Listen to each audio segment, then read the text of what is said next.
What's up, everybody? Welcome. Chester ARP Church Devotional Podcast. I'm Clint Davis, your host. Appreciate you joining us as we get started here this morning. We read verses 1 through 9 of King Ahasuerus' party, describing King Ahasuerus' party in the book of Esther. As we got started, said last time, it was a picture of decadence and opulence, really setting up a context in which Esther is going to come to the position of queen, and then obviously the Jews are going to live in a world that is dedicated, and its chief goal is to be opulent as King Ahasuerus is, but yet the Jews are living in a world where they're trying to be faithful to the Lord, and a challenge on their lives. And so we'll note all of that as we dive into this. But so they had a 187-day party. Queen Vashti also gave a feast for the women in the palace that belonged to King Ahasuerus. So King Ahasuerus is having a party. Queen Vashti's having a party. This is his wife. She's having a party for the women. And King Ahasuerus having all the men. She's got the women coming over. She's having a party. So we got two big parties here, dueling parties. And on the seventh day of the last feast, so there's a party for 180 days, then a 7-day feast. On the seventh day of that second feast, this is 187 days since the party began with King Ahasuerus. On the seventh day of that feast, verse 10 tells us, when the heart of the king was merry with wine, he commanded Mehuman, Biztha, Harbona, Bigtha, and Abagatha, Zethar, and Carcass, the 7 eunuchs who served in the presence of King Ahasuerus, to bring Queen Vashti before the king with her royal crown, in order to show the peoples and the princes her beauty, for she was lovely to look at. But Queen Vashti refused to come at the king's command delivered by the eunuchs. At this the king became enraged, and his anger burned within him. The king said to the wise men who knew the times, for this was the king's procedure toward all who were versed in law and judgment, the men next to him being, and then there's a list of different men, there were 7 princes of Persia and Media, who saw the king's face and sat first in the kingdom.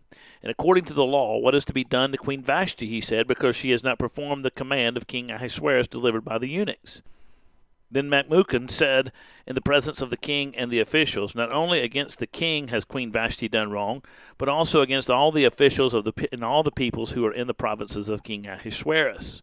For the queen's behavior will be made known to all women, causing them to look at their husbands with contempt, since they will say, King Ahasuerus commanded Queen Vashti to be brought before him, and she did not come.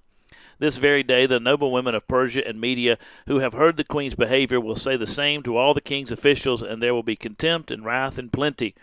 If it please the king, let a royal order go out from him, and let it be written among the laws of the Persians and the Medes, so that they may not be repealed, that Vashti is to never again come before King Ahasuerus, and let the king give her a royal position to another who is better than she. So when the decree made by the king is proclaimed throughout all his kingdom, for it is vast, all women will give honor to their husbands, high and low alike.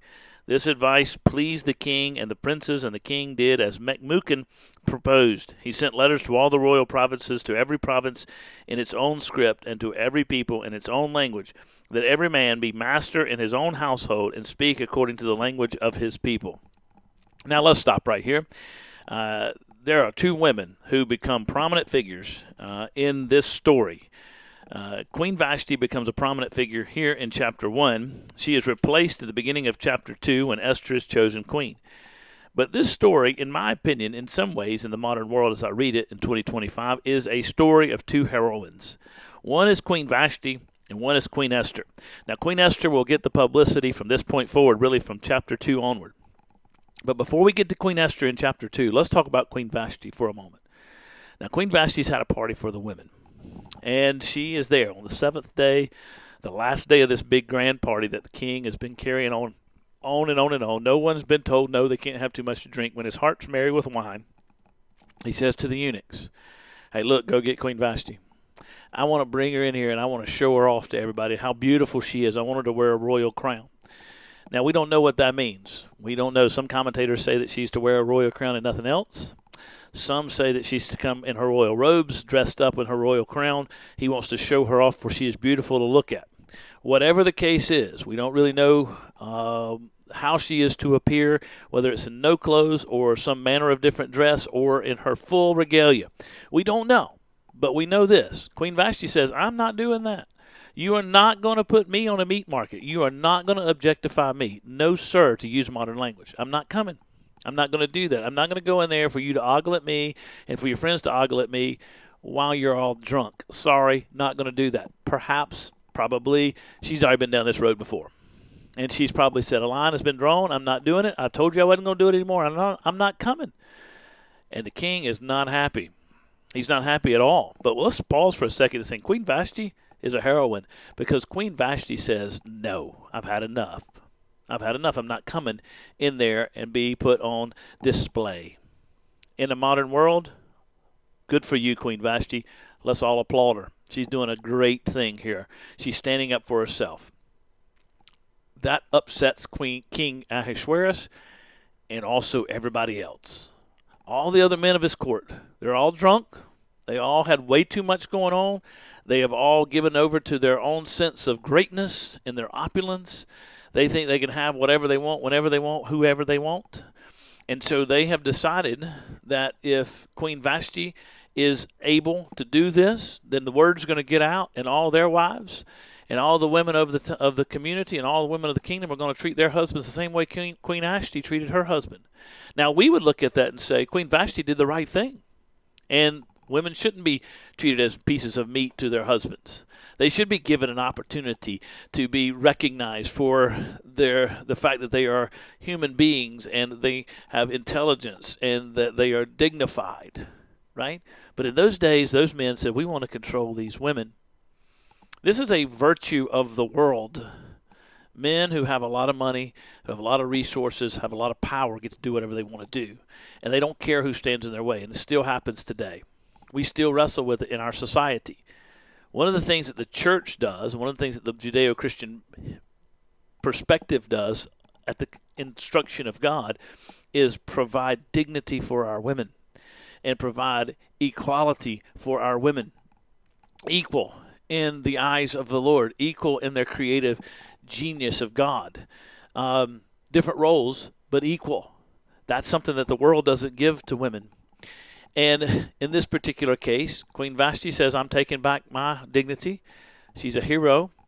King gets upset. Consequences are you're no longer allowed to come into the presence of the king, and no other women are doing it because they're terrified the women are going to have a voice in the community, in the kingdom. And so they make this decree, and therefore they make an example out of her. But we look at it, and I think it's written this way, and we say, good for her. She counted the cost. She didn't care. She stood up for herself, and we give God thanks for women like that. And for Queen Vashti, it was also God's purpose. He honored Queen Vashti, but he also honored the women of the community, the women of the kingdom, by bringing Esther into position. He cleared the way for Esther to come in, and Esther will be the one who preserves the people of God. So God is at work in this whole thing. It's a wonderful thing to see, but certainly Queen Vashti is as much a hero as anybody else in this story. You guys take care. God bless you. I'll see you next time.